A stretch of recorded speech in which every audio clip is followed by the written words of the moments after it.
everybody. If you're watching this, please be sure to like the video, subscribe to the channel. I'd really appreciate it. So I'm here with some political takes and my thoughts just right now. First, I just want to say rest in peace to Nikki Giovanni, who is somebody I revere still, admire, think highly of. I love her brilliance, her strength. Somebody who was really strong in the Black arts movement and even thereafter. Because Nikki Giovanni was the kind of Black woman that was willing to take on Black men and did it so strong and so respectfully, but still understanding that we are a people. And one of the most famous examples of that is her interview or her discussion with James Baldwin on what I think is the most pioneering, most powerful show ever, Soul, ! It was on PBS, back when PBS was initiated for the purpose of educating and supporting African American and other minorities' educational development. And even with respect to James Baldwin, he was still trying to act like, men had an excuse for certain kinds of anger and violence, despite him being a victim of it himself, growing up with an abusive father. And she offered so many alternatives for that. And me as a Black woman watching that meant a lot to me, because I was looking for that articulation. And there's so much of myself that I see in Nikki Giovanni. And what allows me, because I can't talk about this too long because I might cry, what allows me to even be able to do this is that I know in my heart she's in a better place. That God has now said, well done, thy good and faithful servant. You have been faithful over a few things. I'll now make you ruler over many. I believe that. But one of the things that she wrote, and her documentary, I did a review on that a while ago. But a documentary that she was a part of, Going to Mars. I suggest you go back and look at the review. The documentary itself is on Max. But there's something that she wrote one time, and I just want to read it. Quote, "You know damn well, if we had sent a white man up to a planet, you know that the first thing he would do is shoot something. He would look for something to kill, yeah. I mean, it's not even personal. You know damn well that's what he would have done. If we want to send somebody to Mars, we have to send a Black woman, because she's the only person that would go up to Mars, kind of look around, say, baby, who's here? And whoever answered her, she would find a way." Nikki Giovanni on the film The Martian. And that is something I love about her, because she was very much an Afrofuturist like myself. And I thank God that he gave her to us for a while. I went and saw her at the Schomburg earlier this spring, and I'm glad I did. I knew she was getting older. I knew she had a long battle with lung cancer. But, God sends us angels just for a little while, and I'm grateful for that. So I wanted to give her the proper sort of remarks, and I knew about it when it happened. Yesterday was my birthday or whatever. But Nikki Giovanni,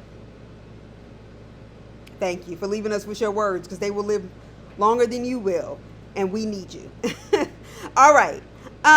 Speaking of white men that go up and shoot things, Luigi Mangione has now been caught and placed into custody and is considered a suspect for killing United Healthcare CEO.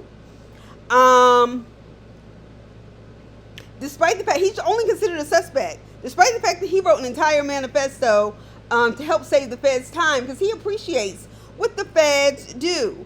Okay, so Luigi Mangione, let's just be clear. And I think I can speak to this to a degree with a level of clarity that maybe other people cannot. I didn't teach him, but I taught at the school to which he graduated valedictorian of, okay? He is obviously a white boy. He's Italian. He is somebody whose parents have made a gold mine in Baltimore County, buying country clubs, and sent him to the Gilman School, which is a private school, considered one of the most elite schools in Maryland. And that's what he did. And he comes from a very conservative family. All right? And we can go ahead and input conservative racist family. All right? Because his brother, John Mangione, had just given a talk to the state of Maryland, like when you come before Congress to present your case, or the state assembly, to bring back the death penalty in Maryland.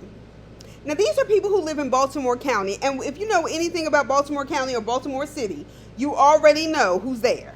And bringing back the death penalty means bring it back for black people who do crimes. And that's what kind of leverage these people had in the city of Baltimore. Okay, he's an Ivy League graduate from UPenn, undergrad and master's. Worked in engineering. And he apparently had United Healthcare that thought the surgery that he wanted would be a bit too risky. He did have plans at one point of being a professional athlete. Now, I say this to say, I am very aware of what everybody's saying on the internet, how Nancy Parker, whoever she is that works at McDonald's, has now lost her job because she ratted him out. And I am not here to point the finger or tell people how they should feel or think. The healthcare system is not broken. People say the system is broken. It's not broken. It's working the way it's supposed to work. It's working the way they designed it to work. And that is to exploit everybody except for a privileged few, where you constantly pay into a system in case something happens, and they take advantage of that, and then you're paying down a deductible if you get like what is considered lower, even though it's thousands of dollars out of your pocket every year.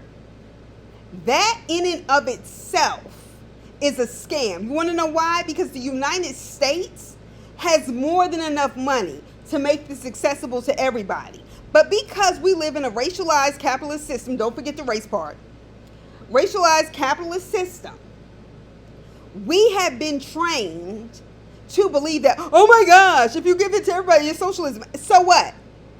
We have the technology and the resources. That is why we rank so low in terms of healthcare in the industrialized world.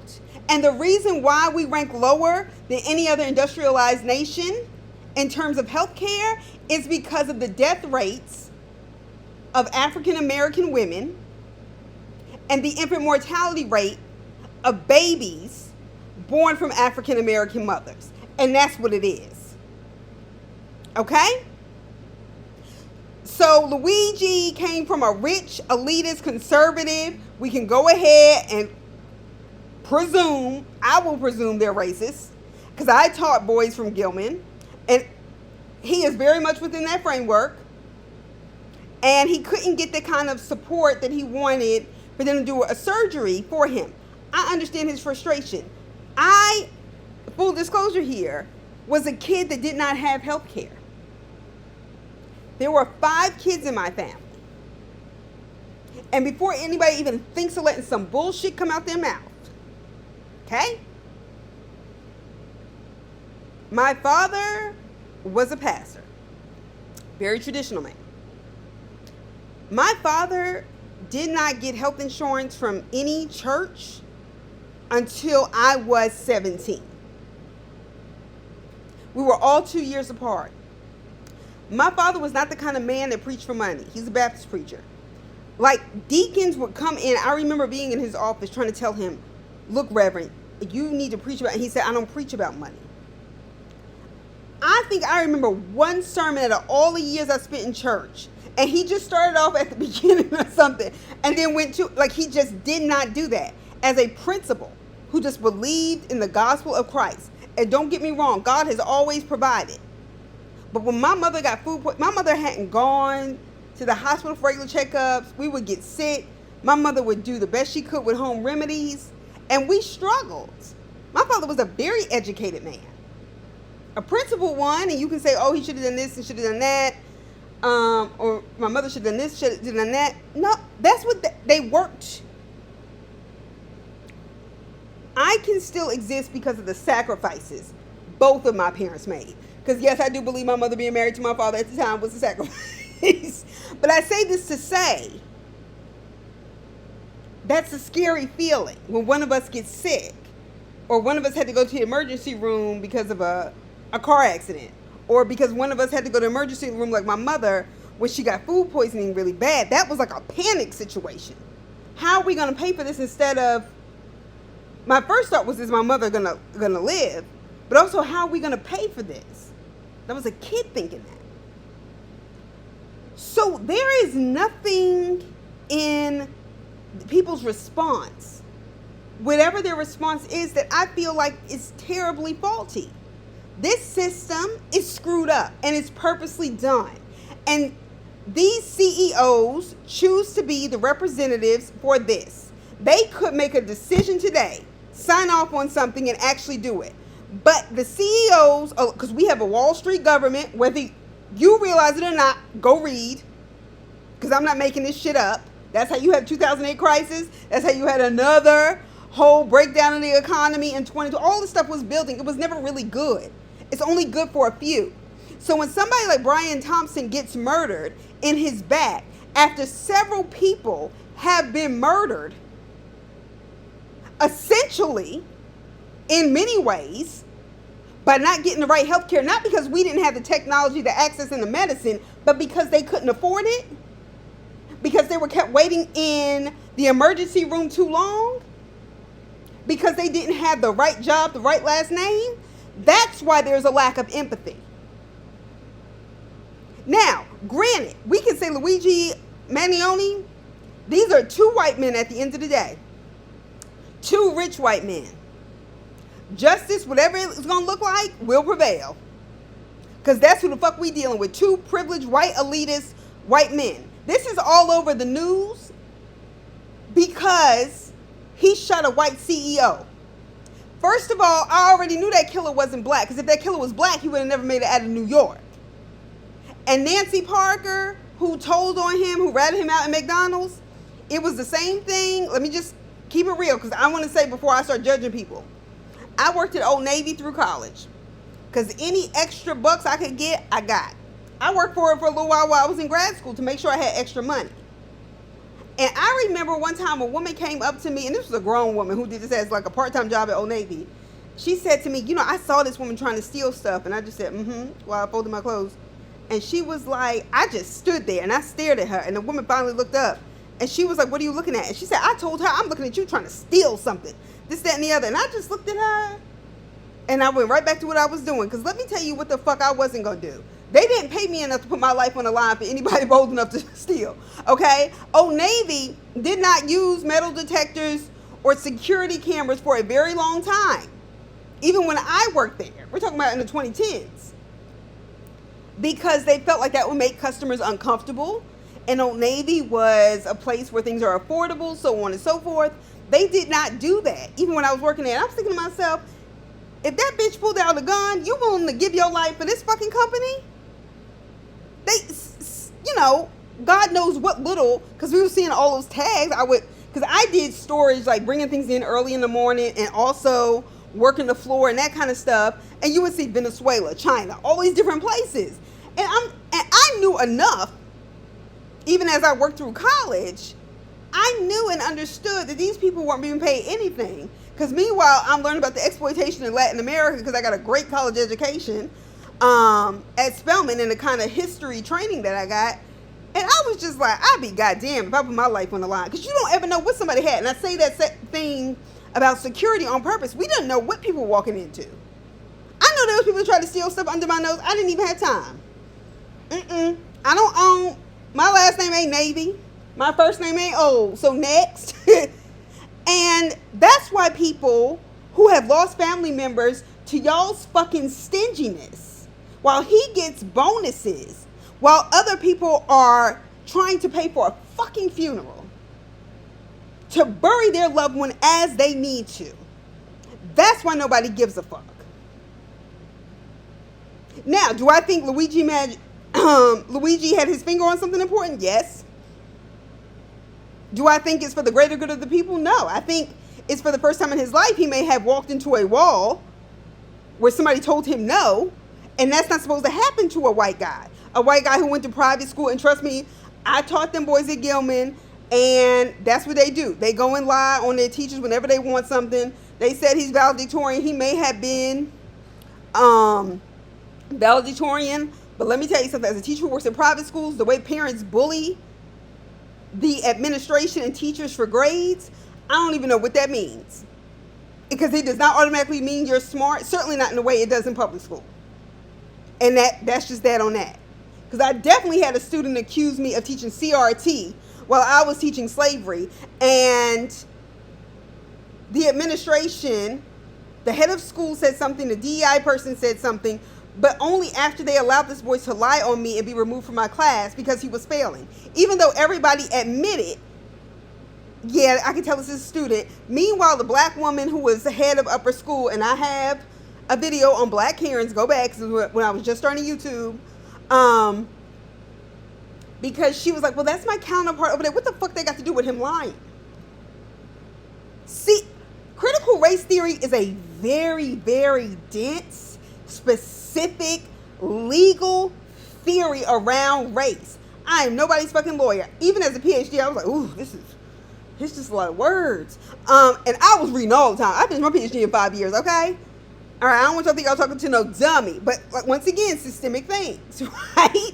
Like, I can be a brilliant black woman. And I remember thinking to myself, if I was a white woman, all I had to do was have the right, Rosendahl as a last name. All right? Guggenheim. Well, you name it. It would have been different for me. A white person talking about black issues. A black woman standing in black issues is scary. So Brian Thompson, I feel the same thing I feel when I hear about anybody else's family losing a person. But at the end of the day, he did that kind of thing and co-signed it, wrote off on it as CEO of United Healthcare, and he's not the only one. And these healthcare companies revving up their security instead of redoing their policy as demonstrated with Blue Cross Blue Shield, when they decided if your surgery takes longer, we're going to take away anesthesia today, that we found out about his death and then took it back. We know they're going to put it back in there. They're just going to wait till y'all forget about it and not say nothing. That's not how they operate. That already tells you the arrogance of them.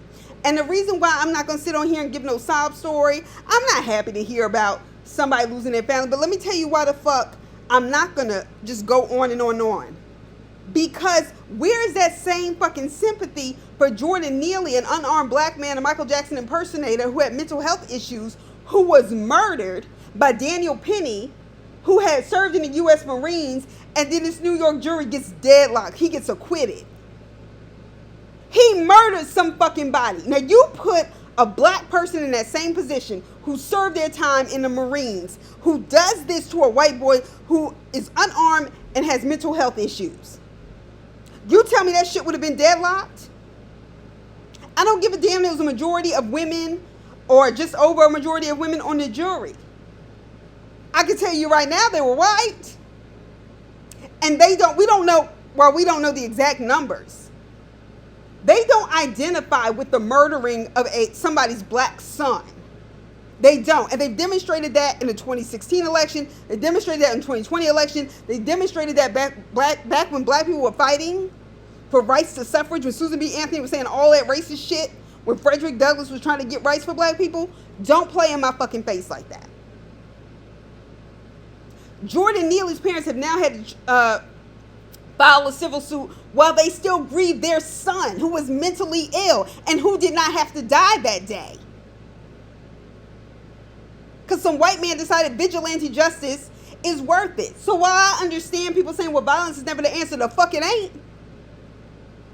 White people built this whole entire country on genocide of the indigenous peoples and the blood of enslaved black people who only lived to an average of 26 or 27 years old as they were enslaved on labor camps. Fuck plantations. Plantations you can have whether you have slaves or not. They were labor camps.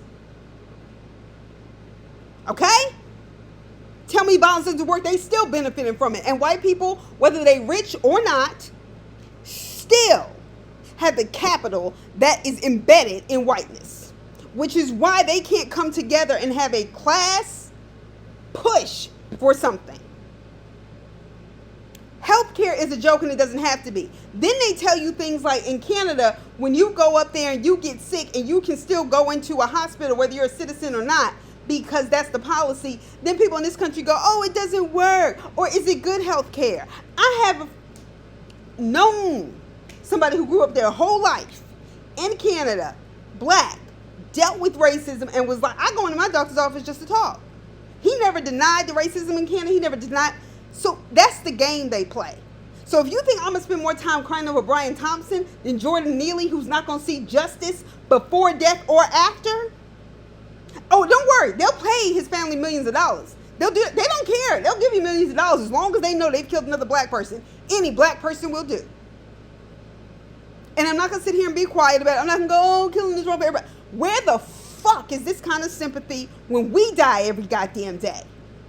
You don't have it, so miss me. I'm not happy nobody died. But I know just as sure as this is getting all this coverage and this shit, it's because the elite class owns the broadcasting companies. The people who sit on CBS and, Good Morning America. People like Gayle King who go, well, people can't separate the broken system from the actual person. No, they can. They choose not to. And Gayle, you're an elite. So stop trying to chastise people for feeling a certain way, and maybe the government should listen in. But the gag is the majority of America, the overwhelming majority of America, voted in a tyrant and a dictator. And that's what we got to deal with. So that's just something I need to get off my chest. And I hope you'll share your comments, thoughtful comments, and be respectful. Nevertheless, that's what I think, and I'll talk to y'all soon. Bye.